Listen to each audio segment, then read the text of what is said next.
Voilà, mesdames et messieurs, vous êtes bien entendu sur l'émission Le Week-end, la culture sous toutes ses formes. Par ici, je l'avais annoncé hier, on a dit qu'on allait checker pour vous donner la bonne information aux dernières nouvelles. Bessie Zolawadji est bel et bien vivant. L'artiste béninois est bel et bien vivant. On ne comprend pas d'où sont venues ces folles rumeurs au sujet de son supposé décès. L'artiste est bel et bien vivant. C'est l'essentiel à retenir. Dans cette émission, vous aurez également le débat culturel. On va parler des nouveaux tarifs au niveau des showcases des artistes béninois désormais qui estiment qu'ils valaient beaucoup plus cher que ce qu'on leur payait au niveau de leur showcase. On va en parler. Vous n'oublierez pas également hier 26 février 2021, cela a fait 2 ans exactement que Stan Torrent a quitté ce monde, l'artiste béninois. Sa vie et des partages par rapport à son témoignage, on y reviendra. Est-il déjà tombé dans l'oubli 2 ans après sa mort? On va en parler dans le débat culturel. Mais avant, je l'ai annoncé, nous allons dans cette émission recevoir le directeur général du Fonds des arts et de la culture qui est déjà en plateau avec moi. Monsieur le directeur, bonsoir. Bonsoir. Merci pour la disponibilité. C'est moi. On va parler du fonds de bonification. Déjà, expliquez-nous de quoi s'agit-il? Le fonds de bonification est un nouveau produit qui est mis à la disposition des acteurs culturels du secteur de la culture du Bénin. Il faut dire que c'est depuis 2016 que le chef de l'État a institué ce fonds de bonification qui permettra donc de booster l'économie culturelle. En fait, après diagnostic, on s'est rendu compte que depuis plus de 25 ans, le FAC, entendez, Fonds d'aide d'alors, existait et des sous de l'État sont engloutis, mais il n'y a pas d'impact. Il n'y a pas d'impact et les artistes continuent donc de vivre dans la médiocrité, dans la misère, dans la paupérisation. Et donc, à l'avènement donc du chef de l'État, il a estimé qu'il fallait creuser, attaquer le mal par les racines. Donc, il a pensé qu'il fallait créer ce projet-là, ce fonds de bonification, et qui permettra donc de rendre les entreprises et les industries culturelles performantes. Ce qui permettra aux artistes donc de pouvoir sortir des œuvres compétitives tant à l'intérieur qu'à l'extérieur. Voilà qui leur permettra donc de pouvoir tirer leur épingle du jeu et comme ça le secteur pourra nourrir son homme. Alors, donc le fonds de bonification est un produit qui s'intéresse spécifiquement aux entreprises culturelles. Donc, c'est l'encouragement de l'État dans la création des industries culturelles qui a engendré donc la création de ce fonds de bonification-là. Donc, il faut que les acteurs du secteur comprennent que le fonds de bonification n'est pas un fonds destiné aux artistes. Alors, aujourd'hui, nous ne parlons plus du fonds d'aide, on parle du fonds des arts et de la culture parce qu'il fallait restaurer l'artiste dans sa vraie dimension sociale. Donc, l'artiste n'est pas un mendiant, n'est pas astreint à la mendicité, c'est un acteur de développement. Et donc, a besoin de créer et le lieu même où se matérialise tout ce qu'il mijote dans sa tête, c'est les industries. Et lorsque, à ce niveau, le moyen de production est performant, il n'y a pas de doute que le produit créé soit compétitif. Alors, comment ça fonctionne le fonds de bonification? Vous savez, je vais donner juste un exemple, terre à terre. Lorsque par exemple un artiste veut créer, ou un citoyen béninois veut créer une industrie culturelle, donc dans le secteur de la culture, l'État se positionne pour l'accompagner. Et c'est quel genre d'accompagnement? Si par exemple on est dans l'éducation, où un enseignant décide d'ouvrir son école privée, il va à sa banque, il fait son prêt et il ouvre son école et commence à payer les impôts. Mais ici, l'État, pour encourager la création des industries culturelles, se positionne. Lorsque l'artiste a pu consentir ce prêt, a pu bénéficier du prêt, l'État se positionne pour l'accompagner en payant tout ce qu'il a reversé comme intérêt. Donc, le fonds de c'est ça la bonification. Le fonds de bonification permet donc de payer les intérêts, donc en aidant les requérants. Alors ici, c'est une forme d'encouragement. Et lorsqu'on parle d'industrie culturelle, il faut préciser que ce sont les entreprises très fortes qui se mettent ensemble pour créer, pour donner une industrie. Parce qu'au niveau du secteur de la culture, c'est une chaîne. On peut avoir une entreprise, par exemple, de production, une entreprise de distribution, une entreprise de duplication, mais ces entreprises se mettent ensemble dans une certaine synergie pour créer une industrie. Donc ici, il est question de partir depuis la conception jusqu'à la distribution, donc jusqu'à la consommation. Donc, dès lors que, pour vous relancer, monsieur le directeur général, si les entreprises n'arrivaient pas à se mettre ensemble, elles ne peuvent pas bénéficier. Non, quand on dit se mettre ensemble, n'est pas créer un consortium, n'est pas. Mais chacun doit jouer là où il est sa partition. Eh bien. Donc, c'est pour cela que nous parlons d'entreprise. D'accord. Donc, le fonds de bonification n'est pas. On ne demande pas aux artistes d'aller au prêt, mais on demande aux entrepreneurs culturels d'aller au prêt. Mais la difficulté, c'est quoi? Il y a des entrepreneurs au Bénin qui avaient l'ambition, mais les banques n'étaient pas toujours disposées à pouvoir leur faire ces prêts-là, parce que n'ayant pas l'assurance qu'ils pourraient entrer en possession donc des sous engloutis. Donc l'État a travaillé à les mettre en confiance. L'État est intervenu pour mettre les banques en confiance. Et le fait même que l'État se positionne pour payer une partie de ce que les requérants devraient comme intérêt, ça suppose déjà qu'il y a une sorte d'engagement au niveau de l'État, ce qui mettrait les banques en confiance. Aujourd'hui, on a réussi donc à échanger avec un certain nombre d'institutions bancaires de la place qui ont accepté, au nombre de 2, à accompagner véritablement cette réforme majeure qui est venue, comme je le disais tantôt, révolutionner totalement le secteur, positionner l'artiste comme celui qui pourrait vivre de ce qu'il fait. Et désormais donc, il est clair que l'économie culturelle peut souffler un ouf de soulagement et on ne saurait plus considérer le secteur de la culture comme un secteur qui vit aux dépens des autres. Désormais, le secteur de la culture pourra participer au produit intérieur brut, pourra participer à l'économie nationale. D'accord. Alors, quand vous en parlez ainsi, on sait quand même qu'il y a des artistes qui sont en même temps des entrepreneurs culturels, qui ont quand même des industries culturelles assez fortes. Quelles sont les conditions qu'ils doivent remplir de façon précise pour bénéficier du fonds de bonification tel que D'abord, il faut décider d'abord de travailler, de créer dans le secteur. Et donc avec toutes les preuves, il faut pouvoir être déjà dans le secteur. Parce que on ne va pas réinventer la roue. Il y a déjà des Béninois qui sont dans le secteur, qui s'essaient déjà tant bien que mal et qui n'arrivent pas à s'en sortir. Il faut les aider à se stabiliser. Mais le plus important est qu'il faut être en règle vis-à-vis du fisc. Parce que lorsque vous êtes un entrepreneur, l'État béninois a les conditions pour vous reconnaître en tant qu'entrepreneur. C'est la première condition. Et là, c'est pour cela que je parle de... Quand il va commencer par payer ses impôts, on quitte le secteur formel pour le secteur... informel, pardon, pour le secteur formel. Tout à fait. Et c'est comme ça qu'on peut participer au développement socio-économique de notre pays. D'accord. Voilà. Est-ce qu'il y a d'autres critères, par exemple, peut-être parler de la durée d'existence déjà de l'industrie culturelle? Est-ce qu'elle doit avoir une existence d'au moins 5 ans, d'au moins 2 ans? Est-ce qu'il y a des critères Au fait, il y a des pans, des conditions qui relèvent exclusivement donc de la discrétion des banques. Parce que eux, au niveau des banques, ils ont les compétences pour apprécier la pertinence, la rentabilité des projets. Donc, eux, ils vont définir leurs critères. Tout compte fait, aucun entrepreneur ne peut avoir accès au fonds de bonification s'il n'est soutenu par le FAC. Parce que le FAC a son mot à dire financièrement. Donc, on ne saurait dire, bon, je suis allé voir telle banque, j'ai eu tel prêt, aidez-moi à payer les crédits. Ça ne fonctionne pas comme ça.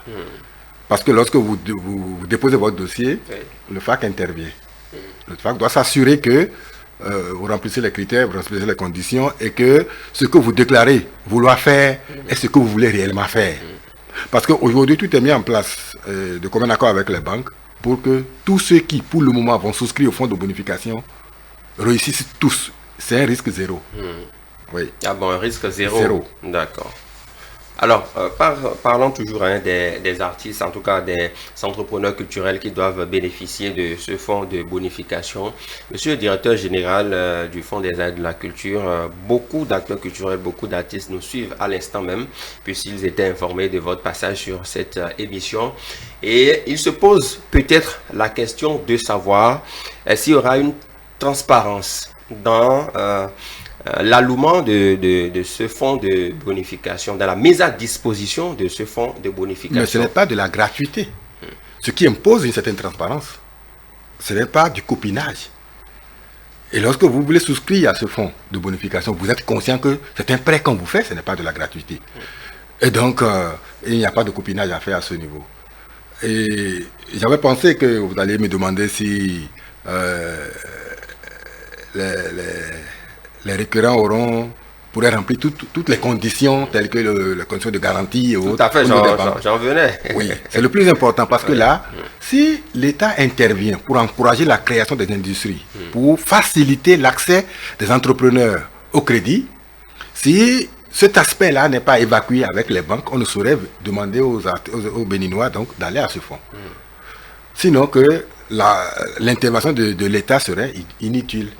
Aujourd'hui, les conditions sont allégées pour que les entrepreneurs sérieux aient accès au fonds de bonification, au grand bonheur donc des acteurs du secteur. D'accord. Alors, c'est un projet assez ambitieux. Par quels moyens, monsieur le directeur général, vous avez pu, de votre position, arriver justement à mettre en place un tel projet qui, on le sait, tient quand même à cœur au chef de l'État? Oui, vous savez que ça fait partie des projets prioritaires du programme d'action du gouvernement. Mais vous savez aussi que, et ça c'est l'exemple est plein partout, vous savez qu'avec le chef de l'État, Patrice Talon, il n'y a pas de promesse électorale. Et lorsque quelque chose est écrit, inscrit au programme d'action du gouvernement, ça se réalise. Et c'est la preuve. Donc, c'était bien pensé, bien réfléchi, bien conçu. Et nous sommes allés à l'assaut donc des banques pour leur expliquer l'intérêt qu'elles ont à accompagner l'État dans la mise en œuvre de cette réforme majeure-là. Parce que les banques travaillent à régénérer leurs fonds. Et lorsque vous n'arrivez pas à les convaincre, les persuader sur la pertinence, la rentabilité de ce qu'on produit, naturellement, elles seront réticentes. Donc, nous avons juste usé de notre capacité de persuasion. On les a amenés à comprendre le mécanisme qui les a rassurés, simplement. Ils ont été rassurés. Et comme je vous ai dit, accompagner l'État dans ce projet, il n'y a pas de risque. Les banques ne courent aucun risque. Elles pourront entrer facilement. D'ailleurs, celui qui bénéficie de ce prêt et qui met en place son industrie, toutes ces transactions se font au niveau de la banque. Donc la banque maîtrise le flux, les mouvements financiers au niveau donc de son industrie. Ce qui les rassure. Et mieux, mais l'État, je l'ai dit, se positionne pour accompagner en payant intégralement ce que la banque attend comme intérêt. C'est déjà un engagement. Je crois que, et qui ne risque rien à rien, mais ici, nous avons travaillé avec les banques à minimiser totalement le risque. Vous avez parlé de risque zéro. Zéro. D'accord. Aucun risque. Aucun risque. C'est pour cela que, comme vous l'avez demandé, il n'y aura pas de copinage dans la sélection. Ça va se faire avec la plus grande rigueur et il y aura un suivi rapproché de ce qui se fait jusqu'à ce que le récurrent ait fini d'éponger ses dettes et pourra donc continuer allègrement. Et dans ces conditions, vous voyez qu'il y a le professionnalisme qui s'installe désormais dans le secteur. Et on travaille avec les artistes, les récurrents, les promoteurs dans un élan d'autonomisation. Et vous savez, tout Béninois consomme les produits artistiques et culturels au Bénin. Tous les Béninois, sans exception. Donc le marché potentiel existe. il est question donc de mettre en place un mécanisme qui amène les Béninois à consommer. Et je persiste, signe que le b.a.-ba, c'est la qualité du produit. On ne peut pas demander aux Béninois de consommer des produits médiocres. Et dès que l'industrie est performante et que le produit est de qualité, vous verrez ce que ça va faire comme boom au sein de la communauté. Et ce qui se passe aujourd'hui a des répercussions. Lequel, par exemple? Voilà. Lorsque, par exemple, l'industrie est créée et performante, on ne voit pas un individu. D'abord, il y a la création de richesses.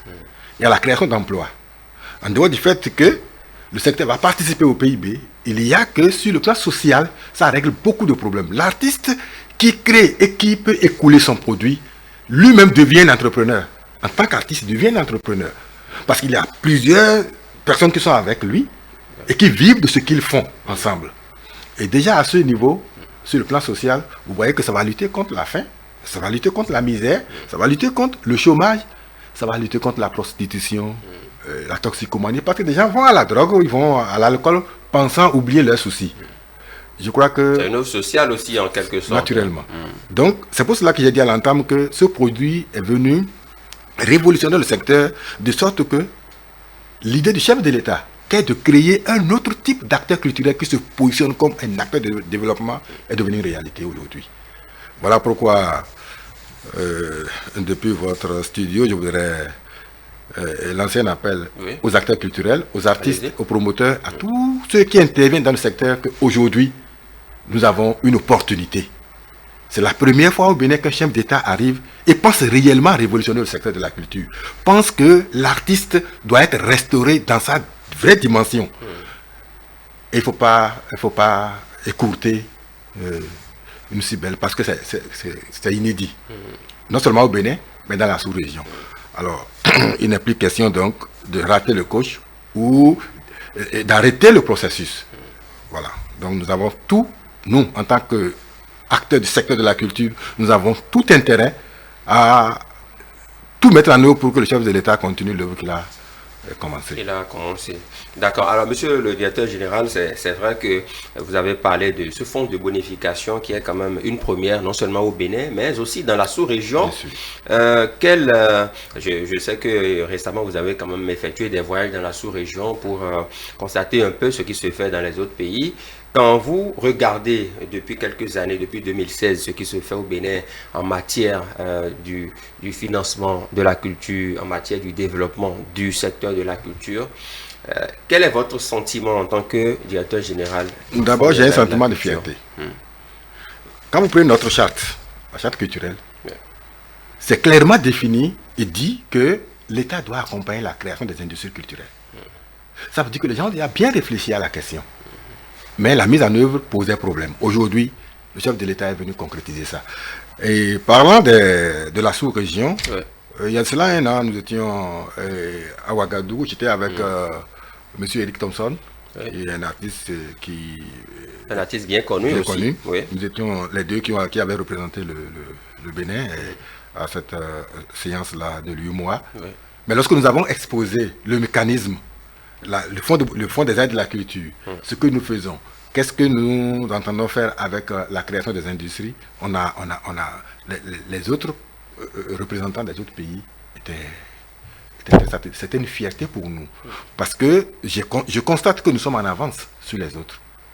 Ce qui est certain, parce que le fonds de bonification, dans la deuxième moitié du mois prochain, nous allons procéder au lancement officiel de ce fonds-là. Et ça serait au CODIAM, pardon, au Palais des Congrès. Est-ce que la date est déjà connue ou bien... J'ai donné la période. Oui, mais pas la précision. On reviendra pour donner la précision. Voilà. D'accord. Oui, parce qu'il y a des petites retouches à faire. Réglages à faire. D'accord. Alors, aujourd'hui, je dis que c'est une fierté pour nous. Parce que lorsque le chef de l'État pensait à ce fonds de bonification, même des entrepreneurs béninois n'y croyaient pas. N'y avaient pas cru. Aujourd'hui, maintenant, c'est chose de fait. Le fonds de bonification est né, est créé, conçu par le chef de l'État et sera mis en œuvre pour le bonheur, le grand bonheur donc des acteurs du secteur. C'est bien cela. Vous l'avez dit, il ne faut pas s'arrêter en si bon chemin. En si bon chemin parce que on ne sait ce qui va se passer demain. Aujourd'hui, ce que vous constatez avec le chef de l'État, le président Patrice Talon, c'est qu'il ne crée pas les choses sur mesure. Rien n'est taillé sur mesure. Tout se fait de sorte à ce que, même s'il n'est pas là demain, qu'un autre, je m'excuse le terme, mais qui n'a rien de culturel, ne vienne pas tout remettre en cause. Parce que nous avons l'habitude au Bénin d'un éternel recommencement, même quand c'est bon.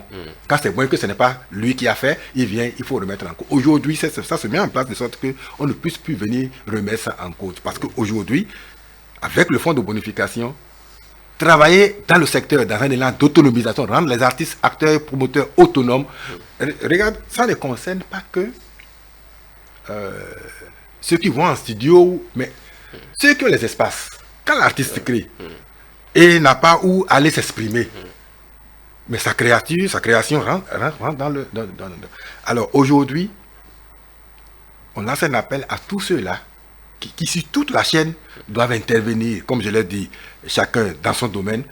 Et c'est en cela qu'on parle de la professionnalisation, pour que tout, en se mettant ensemble, donne une industrie au grand bonheur donc des acteurs du secteur. Bien évidemment. Merci beaucoup, monsieur le directeur général du Fonds des aides de la culture. Avec vous, on a parlé du fonds de bonification que vous avez donc mis en place, le projet qui sera lancé dans la seconde moitié du mois de mars 2021. Que Dieu nous prête vie et qu'il nous garde en bonne santé. Je voudrais vous demander, avant de vous laisser partir, si vous avez un mot de fin, un appel à lancer une fois encore à tous les acteurs du secteur de la culture, à ces artistes-là, à des personnes qui nous suivent en ce moment. Qu'avez-vous à leur dire? Oui, ce que je voudrais leur dire simplement, c'est que aujourd'hui, nous sommes à un niveau où tous les acteurs du secteur peuvent apprécier le parchemin. Et lorsque vous avez fait un parcours comme ça, où tout est en train d'être mis en place pour votre propre bonheur, on ne permet pas à d'autres individus qui n'ont plus rien à prouver de venir vous perturber. Oui, je pèse bien mes mots, parce qu'on est en train d'approcher une période un peu tumultueuse dans le pays. Je voudrais demander... On va dire sensible, pas tumultueuse, sensible. Oui. Je voudrais demander à tous mes collègues artistes, acteurs culturels, promoteurs, d'être sereins, de comprendre que nous avons choisi le bon chemin. Et on n'est pas certain qu'un autre président vienne aujourd'hui embellir notre vie. Nous avons au moins vu de quoi le chef de l'État est capable. Donc il ne faut pas se laisser perturber. Il faut qu'on aille de l'avant. D'ailleurs, en août dernier, les artistes s'étaient retrouvés pour lui demander de venir. Il a accepté de venir. Je crois qu'ils sont en ordre de bataille. Et dans la sérénité, dans la toute confiance, il ne faut pas arrêter le processus qui a si bien démarré. C'est ça. Et qui est à l'avantage des acteurs culturels, des promoteurs et des artistes du secteur. C'est ça. C'est la première fois au Bénin qu'un chef d'État décide de faire du tourisme de la culture le deuxième levier du développement en dehors de l'agriculture. On ne doit pas rater. C'est ça. On ne doit pas lâcher cela. Merci beaucoup. Votre message est passé. Monsieur Gilbert Déoumalé, je rappelle que vous êtes le directeur général du Fonds des arts et de la culture. Nous avons parlé du fonds de bonification. Merci pour tout ce que vous faites pour le développement de la chose culturelle au Bénin. Bien de choses au ministre aussi, hein, au ministre Jean-Michel Abimbola. Oui, parce qu'il a su nous permettre, nous laisser faire preuve de ce dont on est capable. Vous êtes capable, tout à fait. Parce que quand vous avez un ministre qui peut-être ne vous laisse pas la liberté de réfléchir, de concevoir, vous n'êtes pas toujours sûr donc d'atteindre les objectifs. Je crois que le ministre, l'actuel ministre de la Culture, nous a aidés. Il nous a vraiment aidés. Je voudrais ici le remercier pour ça. Tout à fait. Et nous le remercions, nous lui transmettons nos vives reconnaissances, bien évidemment. Merci et bon retour à vous, monsieur le directeur général du Fonds des arts et de la culture. Mesdames et messieurs, place maintenant au plateau débat. Je vous l'avais annoncé à l'entame. On va parler de deux sujets majeurs, hein. On va parler de ces artistes béninois qui ont sonné la révolte de leurs tarifs. Il y a des artistes aujourd'hui qui ne veulent plus prendre comme entrée, ticket d'entrée 5 000 ou 10 000. Ben, la base désormais, c'est 200, 300 000 ou voire plus. On l'a vu récemment. On va en parler dans le débat culturel, sans oublier que Stan Torrent, ça fait 2 ans que l'artiste nous a quittés. Est-il déjà tombé dans l'oubli? Toutes ces questions auront leur réponse dans le débat culturel. Restez avec nous.